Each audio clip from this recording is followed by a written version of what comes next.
सूर्य नारायण भगवान की जय। नमस्कार दोस्तों, आप सभी को रविवार व्रत की हार्दिक शुभकामनाएं।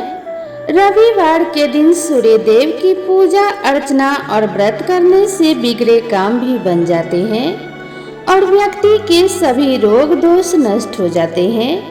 साथ ही उससे धन्य धान्य की कभी कमी नहीं रहती।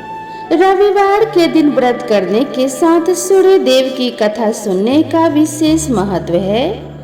अगर आप भी रविवार का व्रत करते हैं तो आपको सूर्य देव की इस कथा का श्रवण अवश्य करना चाहिए। सूर्य देव की कथा के श्रवण से बहुत ही पुण्य मिलता है। हिंदू धर्म में सप्ताह के हर दिन का अपना अनूठा महत्व माना गया है। सप्ताह का हर दिन किसी न किसी देवी देवता को समर्पित होता है।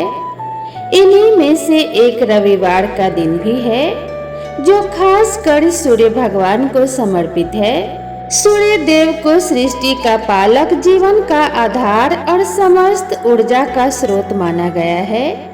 मान्यताओं के मुताबिक सूर्य देव की हर दिन पूजा और आराधना करने से शरीर के तमाम तरह के कष्ट दूर होते हैं और जीवन में सकारात्मकता बनी रहती है।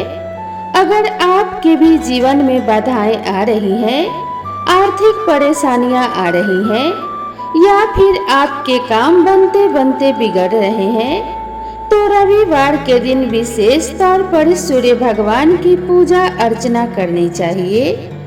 साथ ही आप व्रत भी करें और सूर्य देव की कथा का श्रवण भी करें। इस प्रकार सूर्य देव जल्दी प्रसन्न होते हैं और आपको सुख समृद्धि और धन्य धान्य का आशीर्वाद प्रदान करते हैं। तो चलिए रविवार के दिन सूर्य नारायण की पौराणिक कथा का श्रवण करते हैं। प्राचीन काल समय की बात है। एक नगर में एक बहुत गरीब ब्राह्मण दंपति रहते थे। वे बहुत धार्मिक स्वभाव के थे और भगवान का स्मरण करते हुए अपना जीवन व्यतीत करते थे। ब्राह्मण हर दिन सूर्य देव की पूजा करते, लेकिन उनके पास इतनी संपत्ति नहीं थी कि वे अपनी गरीबी दूर कर सकें।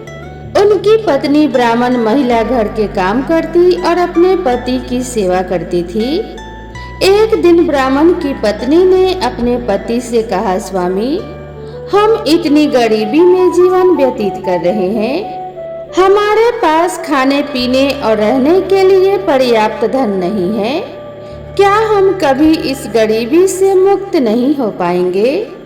ब्राह्मण ने अपनी पत्नी की बात सुनी और कहा, प्रिय, धैर्य रखो। भगवान सूर्य देव अत्यंत दयालु एवं कृपालु हैं। वे सबकी सुनते हैं, हमारी भी अवश्य सुनेंगे। तुम भी रविवार का व्रत रखना शुरू करो और सूर्य देव की सच्चे मन से पूजा आराधना करो। वे हमारी अवश्य ही सहायता करेंगे। ब्राह्मण की पत्नी ने अपने पति की सलाह मानी और रविवार का व्रत रखने का निश्चय किया। उसने रविवार के दिन सुबह जल्दी उठकर स्नान किया तथा स्वच्छ वस्त्र धारण किए और सूर्य देव का ध्यान करते हुए पूरे दिन उपवास रखा। शाम को उसने एक बार भोजन किया जिसमें नमक का प्रयोग नहीं किया। कुछ रविवार तक व्रत रखने के बाद एक दिन सूर्य देव एक साधु का रूप धारण करके ब्राह्मण दंपति के घर आए। साधु ने ब्राह्मण से भोजन मांगा। ब्राह्मण दंपति ने अत्यंत आदर पूर्वक साधु को भोजन कराया और उनकी सेवा की। साधु उनकी सेवा से प्रसन्न हुए। साधु ने ब्राह्मण की पत्नी से पूछा, पुत्री, तुम इतनी गरीबी में जीवन जी रही हो, फिर भी तुम्हारा मन इतना शुद्ध और तुम इतनी सेवा भावी हो। तुम क्यों नहीं सूर्य देव का व्रत रखती?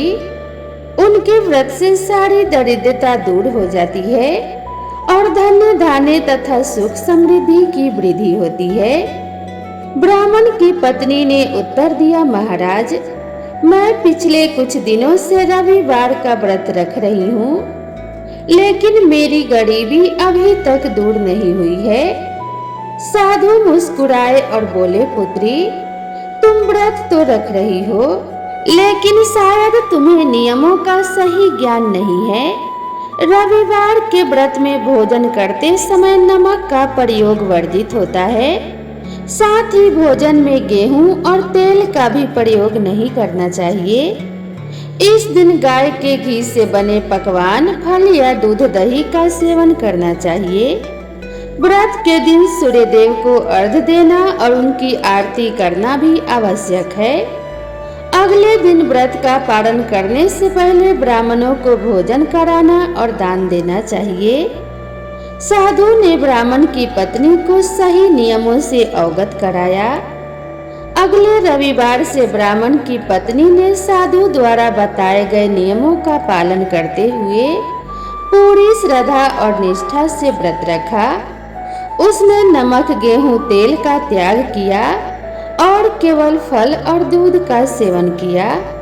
उसने सूर्यदेव को नियमित रूप से जल अर्पित किया और उनकी स्तुति की। कुछ ही समय बाद ब्राह्मण दंपति के जीवन में बड़ा बदलाव आया। उनके घर में धन्य धान्य की वृद्धि होने लगी। उनकी गरीबी दूर हो गई और वे सुख समृद्धि से परिपूर्ण हो गए। उन्होंने अपनी इस समृद्धि को दूसरों की सेवा में भी लगाया और धार्मिक कार्यों में बढ़ चढ़कर हिस्सा लिया। तब से यह मान्यता प्रचलित हो गई कि जो भी व्यक्ति सच्चे मन से और विधि विधान से रविवार को सूर्य देव का व्रत रखता है और उनकी कथा को सुनता है, उसके जीवन से दरिद्रता दूर होती है और उसे धन, स्वास्थ्य, मान सम्मान तथा सभी प्रकार के सुखों की प्राप्ति होती है। रविवार का व्रत रखने से सूर्य देव की कृपा बरसती है और व्रत के पुण्य प्रभाव से आर्थिक परेशानियां दूर होती है। घर में सुख समृद्धि आती है। रविवार के व्रत से शारीरिक कष्ट और बीमारियां दूर होती हैं। यह व्रत व्यक्ति को तेज ऊर्जा और आत्मविश्वास प्रदान करता है। समाज में मान सम्मान और यश की प्राप्ति होती है। रविवार को सूर्य देव की पूजा विधिवत रूप से करने से आत्मबल और विश्वास बढ़ता है, जिससे व्यक्ति जीवन की चुनौतियों का सामना बेहतर ढंग से कर पाता है। घर और जीवन में सकारात्मक ऊर्जा का संचार होता है, जिससे नकारात्मकता दूर होती है। सच्चे मन और पूरे श्रद्धा के साथ रविवार का व्रत रखने से जीवन में निश्चित रूप से सकारात्मक बदलाव आते हैं और व्यक्ति का जीवन धन्य धान्य से परिपूर्ण रहता है। तो एक बार प्रेम से बोलिए सूर्य नारायण भगवान की जय। तो अब आइए श्रवण करते हैं सूर्य देव की अगली कथा, जिसे सुनने मात्र से सूर्य भगवान की असीम कृपा प्राप्त होती है।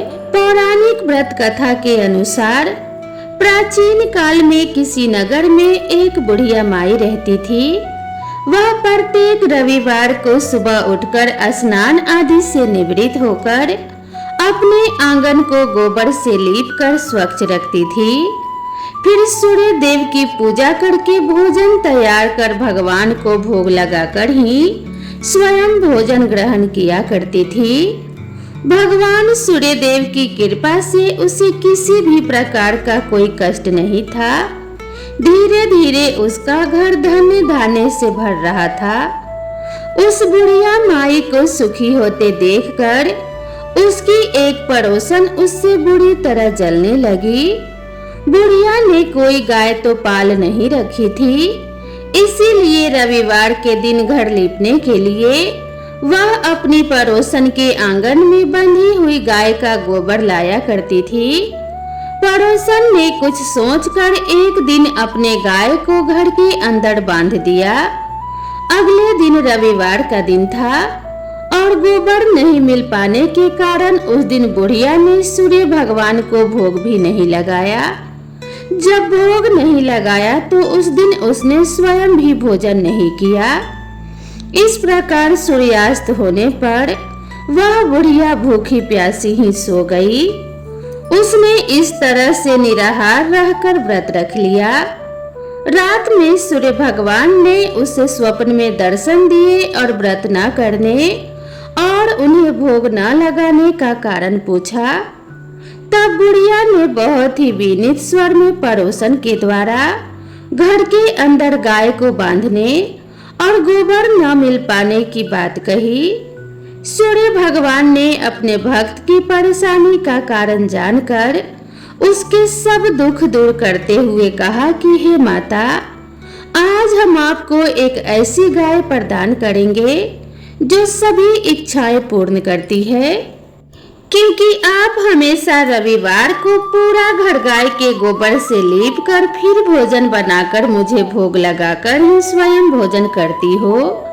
इससे मैं बहुत अधिक प्रसन्न हूँ। मेरा व्रत करने और कथा सुनने से निर्धन को धन और बांझन को पुत्र की प्राप्ति होती है। स्वप्न में उस बुढ़िया को ऐसा वरदान देकर भगवान सूर्य नारायण अंतर्ध्यान हो गए। प्रातः काल सूर्योदय से पहले उस बुढ़िया की आंख खुली तो वह अपने घर के आंगन में सुंदर गाय और उसके बछड़े को देखकर हैरान हो गई। गाय को आंगन में बांधकर उसने जल्दी से उसे चारा लाकर खिलाया। पड़ोसन ने उस बुढ़िया के आंगन में बंधी हुई सुंदर गाय और बछड़े को देखा तो वह उससे और भी अधिक जलने लगी। तभी गाय ने सोने का गोबर कर दिया।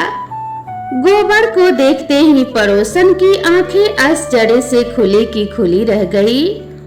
पड़ोसन ने उस बुढ़िया को आसपास न पाकर तुरंत उस सोने के गोबर को उठा लिया और अपने घर ले गई और अपनी गाय का साधारण गोबर वहां रख दिया। सोने के गोबर से पड़ोसन कुछ ही दिनों में धनवान हो गई। वह चुपके चुपके बुढ़िया के घर से गोबर ले आया करती थी और अपनी गाय का साधारण गोबर उसकी जगह पर रख दिया करती थी। बुढ़िया को इस बात की कोई खबर नहीं थी। गाय प्रतिदिन सूर्योदय से पहले सोने का गोबर किया करती और बुढ़िया के उठने से पहले ही वह चालाक पड़ोसन उस गोबर को उठाकर ले जाती थी। बहुत दिनों तक तो बुढ़िया को सोने के गोबर के बारे में कुछ भी पता नहीं चला। बुढ़िया पहले की तरह हर रविवार को सूर्य भगवान का व्रत करती रही और कथा सुनती रही। लेकिन सूर्य भगवान ने जब पड़ोसन की इस चालाकी को देखा तब एक दिन उन्होंने बड़ी तेज की आंधी चलाई। आंधी का प्रकोप देखकर बुढ़िया ने गाय को घर के भीतर बांध दिया। सुबह उठकर बुढ़िया ने सोने का गोबर पड़ा हुआ देखा तो उसे बहुत बड़ा आश्चर्य हुआ। उस दिन के बाद बुढ़िया अपनी गाय को घर के भीतर ही बांधने लगी। सोने के गोबर से वह बुढ़िया कुछ ही दिनों में बहुत धनवान हो गई। उस बुढ़िया के धनवान होने से वह पड़ोसन बुरी तरह जलकर राख हो गई। जब उसे सोने के गोबर को पाने का कोई रास्ता नहीं सूझा तब वह राजा के दरबार में पहुंची और राजा को सारी बात बताई। राजा को जब बुढ़िया के पास सोने की गोबर देने वाली गाय के बारे में पता चला तब उसने अपने सैनिक को भेजकर बुढ़िया की गाय को लाने का आदेश दे दिया। सैनिक उस बुढ़िया के घर पहुंचे। उस समय बुढ़िया माई सूर्य भगवान को भोग लगाकर स्वयं भोजन ग्रहण करने ही वाली थी कि राजा के सैनिकों ने गाय को खोला और अपने साथ लेकर महल की ओर चले। बुढ़िया ने सैनिकों से गाय को न ले जाने की बहुत प्रार्थना की, बहुत रोई, बहुत चिल्लाई, लेकिन राजा के सैनिक नहीं माने। गाय के चले जाने से बुढ़िया को बहुत दुख हुआ। उस दिन मारे दुख के उसने कुछ भी नहीं खाया और सारी रात सूर्य भगवान से गाय को पुनः प्राप्त करने की प्रार्थना करने लगी। दूसरी ओर राजा को गाय को देखकर बहुत खुशी हुई, लेकिन अगले दिन जैसे ही सुबह राजा उठा सारा महल गोबर से भरा हुआ देखकर घबरा गया। उसी रात सूर्य भगवान उसके सपने में आए और बोले कि हे राजन, यह गाय उस बुढ़िया माई को लौटा देने से ही तुम्हारा भला होगा। रविवार के व्रत से प्रसन्न होकर मैंने ही उसे यह गाय भेंट स्वरूप दी है। सुबह होते ही राजा ने उस बुढ़िया को महल में बुलाकर बहुत से धन के साथ सम्मान सहित गाय लौटा दिया और अपनी इस गलती के लिए क्षमा भी मांगी। इसके बाद राजा ने पड़ोसन को दंड दिया। इतना करने के बाद राजा के महल से गंदगी दूर हो गई और उसी दिन से राज्य में राजा ने घोषणा कराई कि सभी स्त्री पुरुष रविवार का व्रत किया करें। रविवार का व्रत करने से सभी लोगों के घर धन्य धान्य से भर गए। चारों ओर खुशहाली छा गई। जिन्हें शारीरिक कष्ट था उनके सभी शारीरिक कष्ट भी दूर हो गए। इस प्रकार समस्त नगर को सूर्य देव की कृपा प्राप्त हो गई।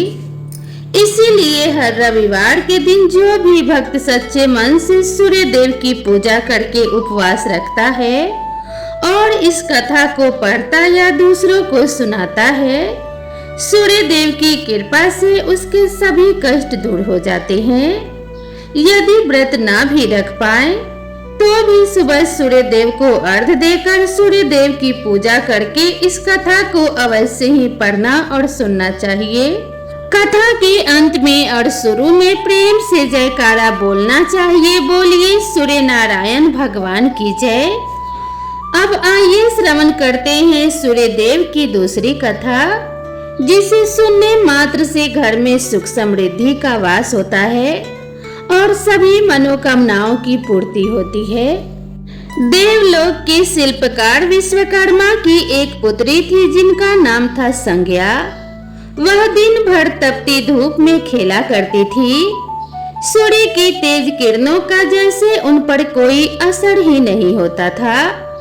संज्ञा जब बड़ी हुई तो एक दिन विश्वकर्मा और उनकी पत्नी ने संज्ञा को बड़े मुग्ध भाव से सूर्य नारायण को निहारते हुए देखा। यह देख विश्वकर्मा बोले, देवी ऐसा लगता है हमारी बेटी सूर्य पर मोहित हो गई है। देख रही हो कितने मुग्ध भाव से सूर्य की ओर देखे जा रही है। मुझे भी ऐसा ही लगता है स्वामी, विश्वकर्मा की पत्नी ने कहा। सूर्य के सौंदर्य के प्रति संज्ञा का आकर्षण उनकी आयु के साथ बढ़ता ही गया।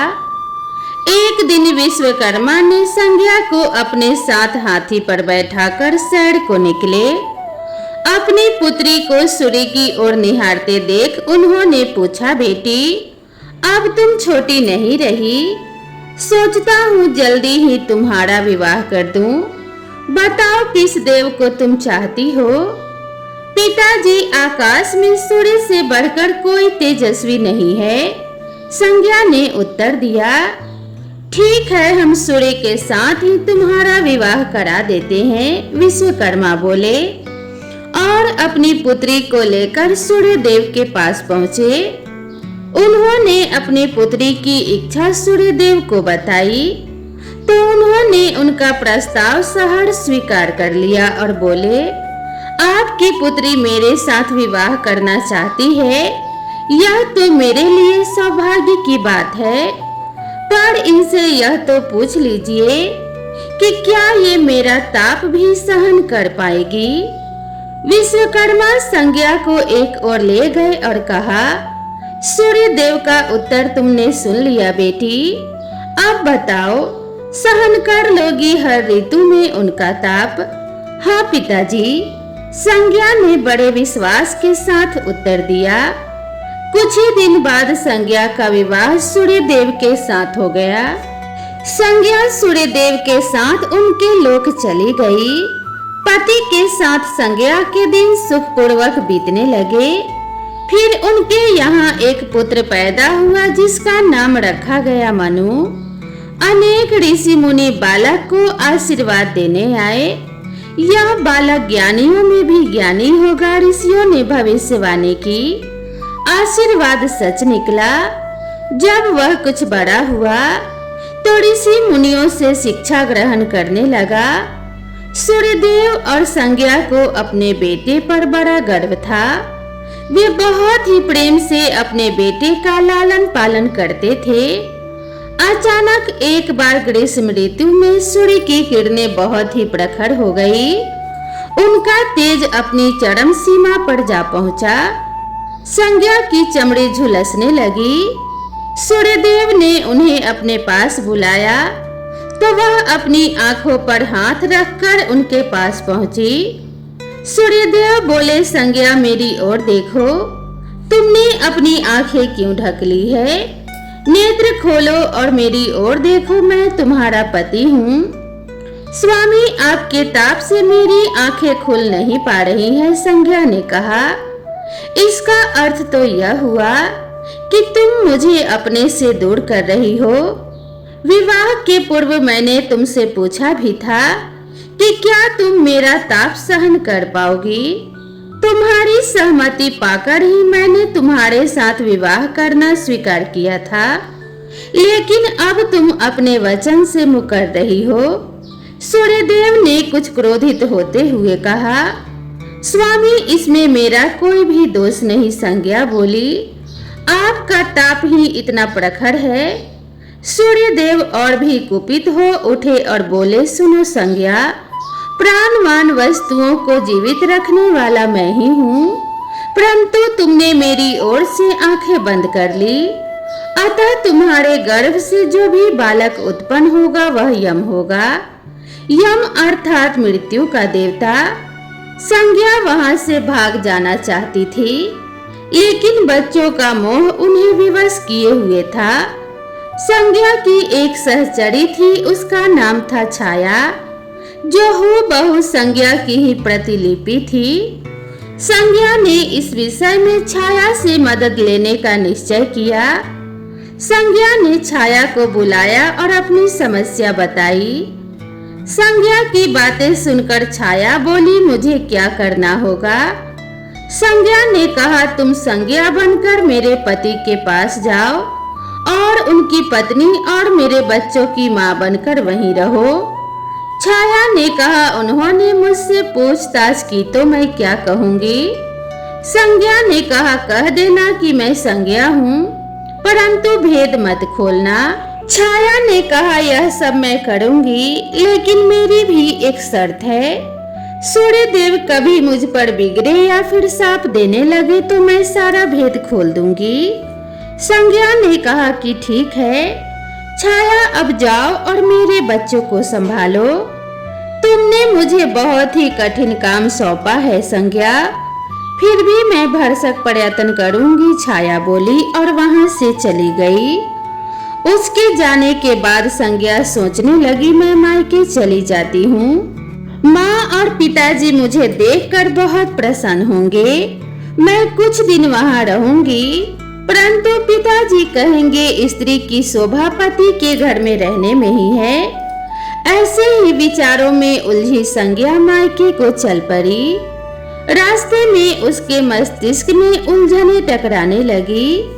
वह सोचने लगी, जब मुझे पिताजी लौट जाने को कहेंगे तब मैं जंगल में चली जाऊंगी। कुछ समय बाद संज्ञा अपने मायके पहुंची। पिता ने उसका बड़ा सत्कार किया और बोले, बेटी आओ, सब कुशल मंगल तो है? नहीं पिताजी, आपने ठीक ही कहा था। ग्रीष्म ऋतु में मैं सूर्यदेव का ताप सहन ना कर सकी।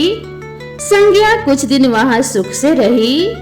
एक दिन पिता ने उससे कहा, संज्ञा, तुम्हारे आने से हमें बड़ा हर्ष हुआ है, परंतु विवाह हो जाने के बाद स्त्री को मायके में अधिक समय तक नहीं रहना चाहिए। अब तुम अपने पति के घर जाओ, फिर कभी हमसे मिलने आना। तुम मुझे बहुत प्यारी हो, किंतु पति का घर ही स्त्री का घर होता है। यही मैंने सोचा था, संज्ञा मन ही मन बोली और एक रात चुपचाप पिता का घर छोड़कर जंगल में चली गई। वह सोचने लगी कि मैं सूर्य के सामने नहीं जा सकती, इसीलिए घोड़ी बन जाती हूँ। उस रूप में मुझे कोई पहचान नहीं पाएगा। घोड़ी का रूप धारण कर संज्ञा तपस्या करने लगी। सूर्य के ताप की शक्ति को कम करने के लिए उधर छाया ने सूर्य के यहाँ रहकर संज्ञा का स्थान ले लिया था। सूर्यदेव ने उसे संज्ञा ही समझा। वे बोले, तुम लौट आई मेरे पास, क्षमा कर दो स्वामी, मैंने अपनी दुर्बलता को जीत लिया है। छाया खेद भरे स्वर में बोली।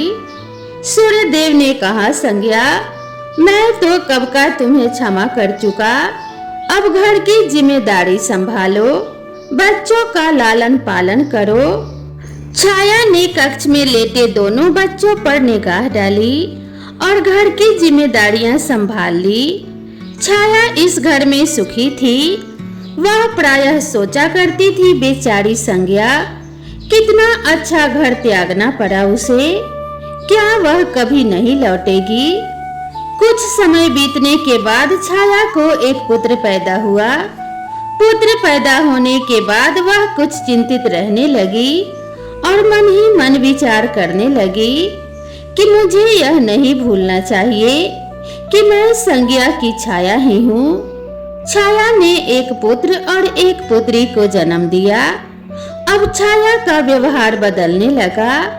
वह अपने बच्चों से तो प्यार करती थी, लेकिन संज्ञा के बच्चों को तारने और उनके साथ दुर्व्यवहार करने लगी। मनु ने तो विमाता के व्यवहार को नजरअंदाज कर दिया, लेकिन यम को छाया का व्यवहार खटकता रहा। माता छाया का यमुना बहन के साथ ऐसा व्यवहार करना उचित नहीं।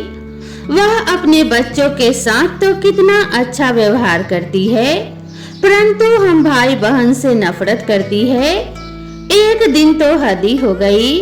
छाया ने यमुना के बाल पकड़े और उसे डंडे से पीटते हुए बोली कि तुम लोग मरते भी तो नहीं, मर जाओ तो मेरा पीछा छूटे। जब छाया देर तक यमुना को पीटती रही तो यम से रहा नहीं गया।